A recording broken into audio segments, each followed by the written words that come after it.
A very good morning to all of you dear students. Welcome to Gyan Manchri Modern School YouTube channel. Myself Disha Pandya and today I am going to teach you Sanskrit of Standard 7th. In our previous session we learned the explanation of unit number 3 कोरुक यानी कि कौन निरोगी छे with its hard words. Okay, अनुवाद किया हमने, भाषांतर किया और फिर हमने इसकी एक्सरसाइज टेक्सचुअल भी एक्सरसाइज देख ली. So today we are going to learn the exercise by your workbook यानी कि आपकी स्वाध्याय पोथी में जो एक्सरसाइजेज हैं ऑन योर पेज नंबर 19 वो हम आज करने वाले हैं. ठीक है, आई होप कि ये जो यूनिट है यूनिट नंबर 3 कोरुक वो आपको अच्छे से समझ में आ गया होगा. ठीक है, now we are moving to question number 1 in your स्वाध्याय पोथी. ठीक है, हम यहाँ पर सिर्फ आंसर्स लिखेंगे क्योंकि क्वेश्चंस ऑलरेडी आपकी बुक में दिए गए हैं. ठीक है, क्वेश्चन नंबर 1 इज નીચેના દરેક પ્રશ્નના ઉત્તર માટે આપેલા વિકલ્પોમાંથી સાચો વિકલ્પ શોધીને તેનો ક્રમ અક્ષર પ્રશ્નની સામે આપેલા બોક્સમાં લખો. ठीक है, एंड क्वेश्चन नंबर 1 का पहला है पक्षी कुत्र गच्छति. पक्षी क्या जाय छे? ए गृहम, बी आकाशे, सी वृक्षम या डी ऋषिम. ठीक है, तो क्वेश्चन नंबर 1 का जो आंसर है वो क्या है? बी आकाशे. सो बी ऑप्शन को बॉक्स में लिखिए आप. देन क्वेश्चन नंबर 2 सह पक्षी पुनः पुनः किम वदति. ये जो पक्षी है वो बार बार क्या दोहराता रहता था? अ कोरुक, बी रुग्ण, क वैद्यर्षि या कह हितभुक. We all know the answer. Question number 2 का जो आंसर है वो क्या है? ए कोरुक. पक्षी बार बार क्या बोलता रहता था? कोरुक यानी कि कौन निरोगी छे. 3 पक्षी द्वारम द्वारम किम पृच्छति. पक्षी हर एक घर के दरवाजे पर जाकर क्या पूछता रहता था? सह सह धान्य कणान खादति, बी कह हितभुक अस्ति, सी सह एकम प्रश्नम पृच्छति एंड डी कह वनम गच्छति. So answer is C. वो द्वार द्वार पर जाकर, दरवाजे दरवाजे पर जाकर सिर्फ एक ही प्रश्न पूछता था. ठीक है, सह एकम प्रश्नम पूछति. सो आंसर इज सी. सह एकम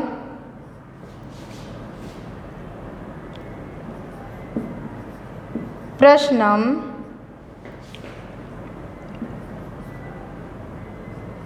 पृच्छति.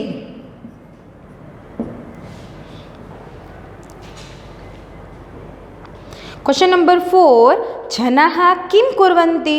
लोग क्या करते थे? ए जनाः वार्तालापं कुर्वन्ति, बी जनाः भोजनं कुर्वन्ति, सी जनाः ऋषिं नमन्ति या डी जनाः उपहासं कुर्वन्ति. सो आंसर इज डी.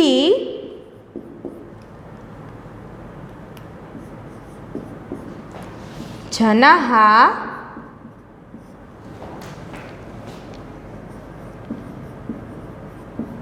उपहासं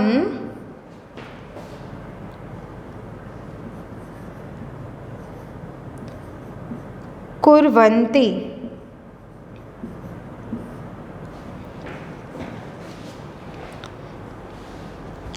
5th यदा कोपी उत्तरम न ददाति तदा पक्षी किम करोति.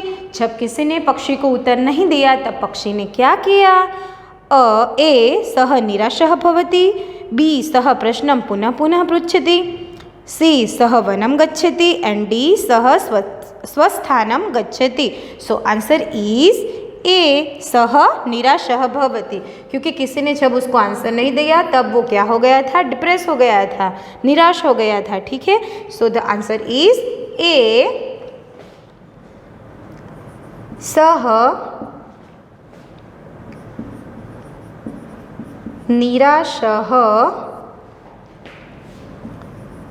भवति। ओके, नाउ क्वेश्चन नंबर 6, पक्षी वनम गत्वा कुत्र उपविशति, पक्षी वन में जाकर कहाँ पर बैठ गया। ठीक है, and the answer is A शाखायां, बी वैद्यस्य समीपे, सी वृक्षे एंड डी वृक्षस्य अधः। सो हमको पता ही है कि जब पक्षी उड़कर ऋषि के पास गया तब वो वृक्ष पर जाकर बैठ गया था। ठीक है, so the answer is C वृक्षे। नाउ क्वेश्चन नंबर 7, वृक्षस्य अधः कः अस्ति, वृक्ष के नीचे कौन बैठा था।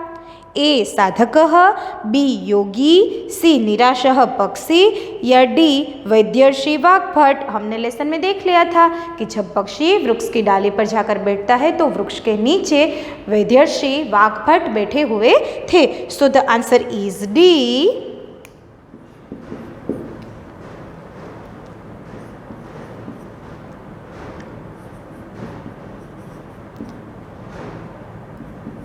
वैद्यर्षि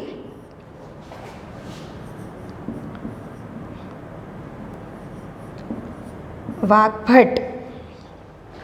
नाउ क्वेश्चन नंबर 8, हितभुग। देखिए अभी तक यहाँ तक हमने देखे वो सारे संस्कृत में थे, अभी गुजराती में है। हितभुग एटले शू, हितभुग एटले शू। ए मापसरનું ભોજન કરનાર, બી વધુ ભોજન કરનાર, સી હિતકારી ભોજન કરનાર એન્ડ ડી ઋતુ પ્રમાણે ભોજન કરનાર। સો આન્સર ઇઝ 8, आंसर इज हितकारी भोजन करनार, जो कि क्वेश्चन नंबर 8 के सी ऑप्शन में है। हितकारी भोजन करनार मीन्स हितभुक। ठीक है, नाउ क्वेश्चन नंबर 9, नीचे आपेला शब्दोंमांथी वैद्यर्षि जेवो शब्द शोधीने लखो। देखो आपको ये रीड करना है और जो साउंड वैद्यर्षि लग रहा हो, जो ऐसा साउंड करता हो, उसको आपको करेक्ट ऑप्शन चुनकर बॉक्स में लिखना है। ठीक है, so I am reading. A देवांगी, बी देवशी, सी पितृषि या डी देवर्षि। देखिए वैद्यर्षि एंड देवर्षि are sound similar. Okay, so the answer is D देवर्षि।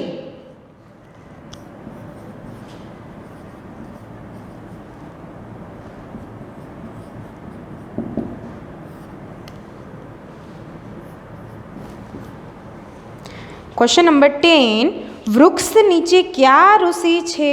ए Charak, B Vedvyas, C Vagbhata and D Atri. So कौन थे ऋषि यहाँ पर, वाग्भट। कौन थे, वाग्भट। एंड वाग्भट का करेक्ट ऑप्शन कौन सा है, C, and the answer is Vagbhata.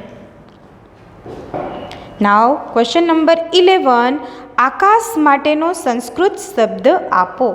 Lesson में आकाश के लिए दूसरा कौन सा संस्कृत वर्ड यूज हुआ है। सो ऑप्शन आर, ए अभः, बी गगनः, सी मेघः या डी वसुधा। सो आकाश का सिमिलर वर्ड कौन सा है, गगन, और उसका ऑप्शन कौन सा है, बी। और आंसर इज बी गगनः।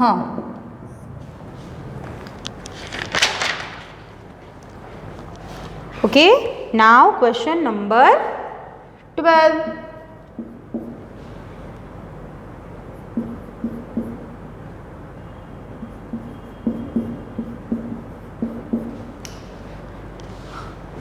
अरुक एटले शू। ए मजाक, बी हितकारी, सी निरोगी या डी मिताहार। देखिए कोरुक, अगर इसकी संधि छुट्टी कर दी जाए तो क्या होगा, अलग अलग कर दे तो उरुक। सो उरुक का मतलब क्या हुआ? निरोगी। सी निरोगी। क्वेश्चन नंबर 13, सह ब्लैंक वदति कोरुक इति। वो क्या बोलता था? कोरुक इति। ए वारंवारम, बी पुनः पुनः, सी शीघ्रम या डी उच्चे। Yes, we know the correct option is B, पुनः पुनः। यानी कि बार बार वो यही दोहराता रहता था कि कौन निरोगी छे, कौन निरोगी छे। ओके। क्वेश्चन नंबर 14, वृक्षस्य ब्लैंक वैद्यर्षि वाघभट अस्ति। वृक्षनी नीचे कोण? वृक्षनी नीचे वैद्यर्षि वाघभट बैठा हता। सो ऑप्शंस उपरी, बी समीपे, सी अधः एंड डी अति दूरे। अधः मीन्स नीचे, वृक्षनी नीचे। So the correct option is C, अधः। नाउ क्वेश्चन नंबर 15, संतुष्टः ब्लैंक पक्षी ऋषि समीपम आगच्छति। ए मधुर, बी संतुष्टः, सी प्रसन्न या डी असंतुष्टः। कैसा पक्षी ऋषि के बाजू में जाकर बैठ गया तो क्या उसको अपना आंसर मिल गया था, इसलिए वो सेटिस्फाइड हो गया था। सो संतुष्टः,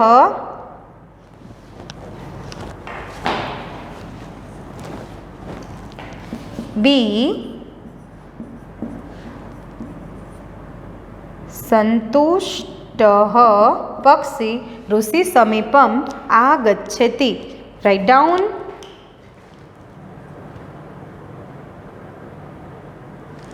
क्वेश्चन नंबर 2, નીચેના વિધાનોમાંથી સાચા વિધાનો સામે સાચાની અને ખોટા વિધાનોની સામે ખોટાની નિશાની કરો। ठीक है। क्वेश्चन नंबर 2, पक्षी वदति यो हितभुक अस्ति सह उरुकः भवति। जे पक्षी बोले छे के जे हितभुक होय छे एटले के हितकारी जमे छे ते निरोगी होय छे। सो आવું पक्षीए कीधुं हतुं? नो, आવું पक्षीए कीधुं हतुं नहीं। So this sentence is wrong. ये किसने कहा था? ये तो वैद्यर्षि ऋषि वाघभट ने कहा था। ठीक है। पक्षी सेकंड, पक्षी निरासः भवति। जब किसी ने उसके क्वेश्चन का आंसर नहीं दिया तब पक्षी एकदम डिप्रेस हो गया था, उदास हो गया था।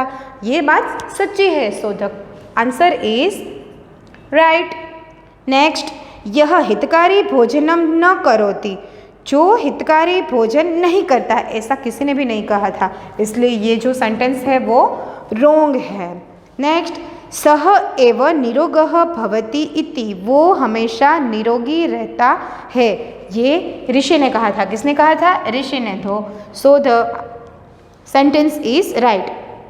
लास्ट, संतोष पामेलू पक्षी ऋषिनी पासे आवे छे। यस, जब पक्षी संतुष्ट हो जाता है तब वो किसके पास जाता है? ऋषि वाघभट के पास। तो ये जो सेंटेंस है वो राइट है। ओके। नाउ क्वेश्चन नंबर 3, નીચેના સંસ્કૃત શબ્દોના સાચા અર્થ તેની સામે આપેલા વિકલ્પોમાંથી શોધીને લખો। ફર્સ્ટ, કોરુક, કોણ આવે છે या કોણ નિરોગી છે? इन दोनों में से कौन सा आंसर राइट है? सो कोण निरोगी छे। कोण निरोगी छे। नेक्स्ट, वैद्यर्षि। वैद्यर्षि का मीन्स मतलब वैद्य ऋषि या वैद्य विषय। सो the answer is Vaidya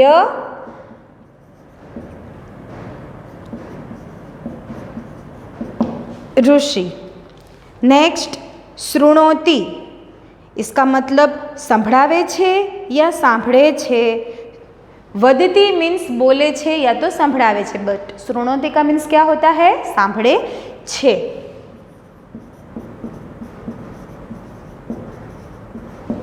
next, हितभुक। इसका मतलब हितकारी भोजन करनार या मापसरનું भोजन करनार। The question is referred to answer. हितभुक means हितकारी भोजन करनार। ठीक है। Question number 5, ऋतुभुक। ઋતુભુક का मतलब क्या है? ऋतु अनुसार भोजन करनार या ऋतुओનું प्रमाण। सो ऋतुभुक यानी के ऋतु अनुसार भोजन करनार। ठीक है। नेक्स्ट अनंतरम, इसका मतलब आगड़ या पछी। अनंतरम का मतलब होता है आगड़। नेक्स्ट 7th स्वस्थानम, इसका मतलब संस्थामा के पोताना स्थाने। सो स्वस्थानम मीन्स पोताना स्थाने। नाउ क्वेश्चन नंबर 4, નીચેના સંસ્કૃત શબ્દોના સાચા સમાનાર્થી શબ્દો તેની સામે આપેલા વિકલ્પોમાંથી શોધીને લખો। यहाँ पर 4 संस्कृत वर्ड दिए गए हैं और उनके आपको सिनोनिम्स यानी कि समानार्थी वर्ड जो बाजू में उसके बगल में ही जो 2 वर्ड्स दिए गए हैं उनमें से जो भी सही है उसका सिनोनिम वो आपको ब्लैंक में लिखना है। सो पक्षी मीन्स खगः या नभ, तो पक्षी का मतलब क्या होता है? खग।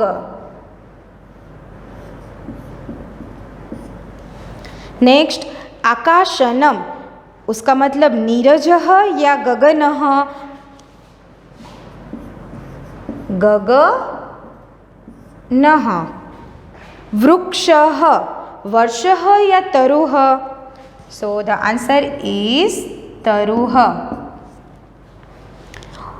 अरूक, इसका मतलब निरोगः या आतुरः। ये रिपीट एंड रिपीट आ रहा वर्ड है, सो इसका मतलब हमें पता चल ही गया है अभी, निरोगः। Write down in your book.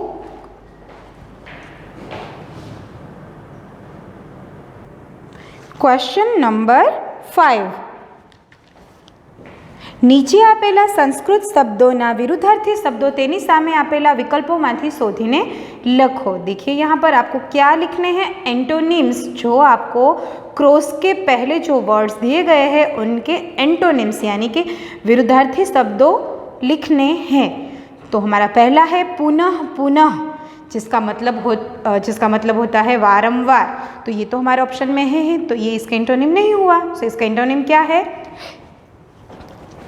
शने शने यानी कि वारंवार, और वारंवार नहीं तो उसका आंसर क्या आएगा? शने शने, एंटोनिम ऑफ पुनः पुनः। ठीक है। सेकंड अत्र, अत्र यानी कि यहाँ। सो अत्र का एंटोनिम क्या होगा? तत्र। नेक्स्ट अधः यानी कि नीचे, तो नीचे का एंटोनिम क्या होगा? ऊपरी। नेक्स्ट प्रश्नम, तो प्रश्न का एंटोनिम क्या होगा? उत्तरम। नेक्स्ट निरोगः, इसका सिनोनिम क्या है कि निरोगी होना, अरोगः। सो इसका एंटोनिम क्या होगा? रुग्ण यानी कि बीमार। नेक्स्ट भोजनम, भोजनम का एंटोनिम आहार तो नहीं होगा, तो क्या होगा? निद्रा। नेक्स्ट अनंतरम यानी कि आगे पीछे, सॉरी, तो इसका एंटोनिम क्या होगा? पूर्वम। ठीक है। So question number 5 is complete. ये रहे उनके आंसर्स। नाउ क्वेश्चन नंबर 6, નીચેના શબ્દોની સંધિ કરો। देखिए यहाँ पर નીચે જે શબ્દો તમને આપેલા છે 1 થી લઈ અને 4 સુધીના, એ બધા શબ્દો સંધિ છૂટી પાડીને સંધિનો વિચ્છેદ કરીને આપેલા છે। તમારે શું કરવાનું છે? એને ભેગા કરવાના છે, શબ્દોને ભેગા કરવાના છે। ठीक है। सो यहाँ पर संधि जिसकी अलग की है वो शब्द क्या है? पहला है कह प्लस अरुक, कह प्लस अरुक। और अगर इस वर्ड को हम मर्ज कर देते हैं, इसकी संधि जो ऑलरेडी अलग की गई है इसको हम अगर मर्ज करेंगे तो क्या वर्ड बनेगा? कह वत्ता अरुक मीन्स कोरुक। ये इसका आंसर। सेकेंड कह प्लस अपे, कह प्लस अपे, अगर इसको हम मर्ज करेंगे तो नया वर्ड क्या बनेगा? कह अपी। नेक्स्ट वैद्य प्लस ऋषि, सो इसका वर्ड क्या बनेगा? वैद्यर्षि। नेक्स्ट एकम प्लस एव, तो इसको अगर हम मर्ज कर देंगे, संधि जो अलग की गई है इसको हम एक वर्ड बना देंगे, तो वर्ड क्या बनेगा? एकमेव, एकम एव। नाउ क्वेश्चन नंबर 7, નીચેના દરેક પ્રશ્નનો उत्तर एक वाक्य में संस्कृत में लखो। सो हमारा फर्स्ट क्वेश्चन है, पक्षी किम वदति, पक्षी क्या बोलता था? एंड द आंसर इज पक्षी वदति कोरुक, पक्षी शू बोलतो तो? कोण निरोगी छे। क्वेश्चन नंबर 2 इज पक्षी वने कुत्र उपविशति, पक्षी वन में जईने क्या बैठो? एंड द आंसर इज पक्षी वने वृक्षे उपविशति, पक्षी वन में जईने वृक्षनी डाळी ऊपर बैठो। क्वेश्चन नंबर 3, वृक्षस्य अधः कः अस्ति, वृक्षनी नीचे कोण बैठो हतो? एंड द आंसर इज वृक्षस्य अधः वैद्यर्षि वाघभट अस्ति। क्वेश्चन नंबर 4, ऋषि किम वदति, ऋषि ने क्या बोला? ऋषि वदति य हितभुक मितभुक ऋतुभुक इति सह निरोगः भवतु, यानी कि जे पण हितकारी भोजन जमे छे, अल्प प्रमाण में भोजन ले छे अने जे ऋतु प्रमाणे जमे छे ते ज निरोगी रहे छे। लास्ट क्वेश्चन, संतुष्टः पक्षी कुत्र आगच्छति, संतुष्ट थयेलुं पक्षी क्या गयुं? संतुष्टः पक्षी ऋषि समीपम आगच्छति, संतुष्ट थयेलुं पक्षी कोनी पासे गयुं? ऋषि पासे गयुं। Write the answers. Okay students, look over the board. Question number 8, पाठमांथी क्रिया आधारित शब्दों शोधीने नीचेनी खाली जग्याओमां पूरो। You all know what is the meaning of क्रिया आधारित शब्द, यानी कि verbs, active verbs. Okay, so ये जो लेसन है कोरुक, उसके अंदर कौन कौन से एक्टिव वर्ड्स का इस्तेमाल किया गया है ये आपको ढूंढकर यहाँ पर लिखना है। ठीक है, सो मैंने आपके लिए ये काम कर दिया है। देखिए यहाँ पर भवति, करोति, इति, शृणोति, वदति, ददाति, उपविशति, अटति, नमति, पृच्छति, आगच्छति। और इन सारे वर्ड्स में कॉमन क्या है कि इन सभी वर्ड्स के पीछे कौन सा वर्ड है? ती, ती यानी कि होना। ठीक है, सो ये जो सारे वर्ड्स है वो क्या है? क्रिया आधारित शब्दों। ठीक है, सो लिख लीजिए क्वेश्चन नंबर 8, ये मैंने लेसन में से ही ढूंढकर यहाँ पर लिखे हैं। ठीक है, नाउ क्वेश्चन नंबर 9, नीचे आपेला उदाहरण मुजब वाक्य रचना करो अने लखो। देखिए उदाहरण में क्या दिया गया है? पक्षी ब्लैंक अटती, और ब्रैकेट में क्या दिया है आपको? द्वारम, यानी कि दरवाज़ा।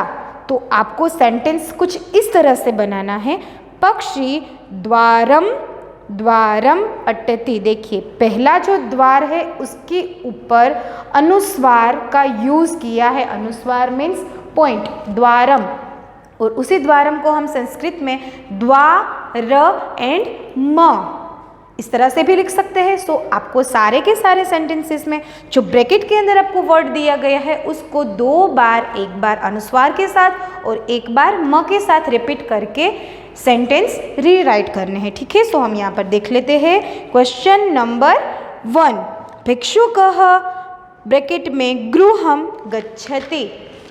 भिक्षुकः गृहम अनुस्वार, गृहम म के साथ, गच्छति, भिक्षुकः गृहम गृहम गच्छति, ये इसका आंसर है। ठीक है, देन शृगालः ब्लैंक भ्रमति, शृगालः वनम वनम भ्रमति।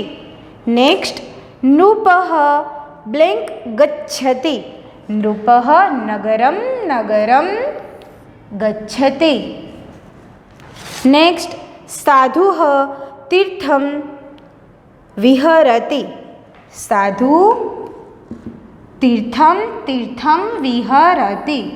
ये हो गया हमारा question number 9। Please right down in your books.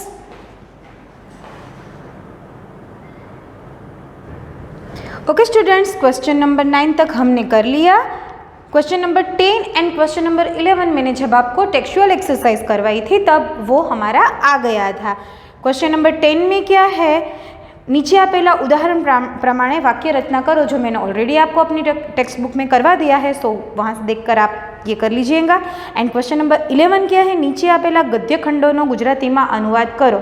सो ये भी मैंने लेसन को जब मैंने एक्सप्लेन किया था तब ये आपको करवा दिया था, ठीक है। सो ये दोनों क्वेश्चन आपको अपने आप करने हैं, डू योर सेल्फ, और ये आपका होमवर्क है, ठीक है। सो आई होप कि आपको पूरा का पूरा लेसन को रुक अच्छी तरह से समझ में आ गया है, ठीक है। सो मिलते हैं नए टॉपिक के साथ, नए चैप्टर के साथ हमारे अगले लेसन में।